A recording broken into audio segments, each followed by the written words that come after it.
দেখেন গাইস, উপকূল চার দোকানের মারা খাবে যাচ্ছি। ভাইরাল হওয়ার পরে উপকূল চার দাম তো আরে বেড়ে গেছে।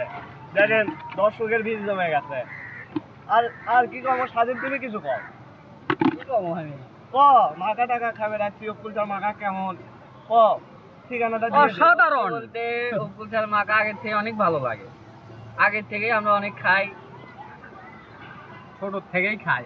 উপকূল চা কিন্তু কাগজ হাই স্কুলের মুখের আগে দোকান করে। আপনারা যারা যোগাযোগ করবেন উপকূল চার সাথে, উপকূল চা কিন্তু সেই গান পারে। উপকূল চা তুমি কিছু কও, তুমি কোনটি গেলে তোমার দেখা পাওয়া যাবে, দর্শকের উদ্দেশ্য কও। আমি করছি দেখা এখানেই পাবে সব। আমি করছি শোনেন, এদিকে আমরা বললে হবে না তো। কাগজ হাই স্কুলের আপুরা আপনি কমেন্ট করে জানাবেন যে উপকূল চার মাখা কেমন, নাকি সবাই কমেন্ট করবেন। আর কি আর শেয়ারও করে দিবেন। আমি করলে হবে হে কর্মী মানুষ, তুই ক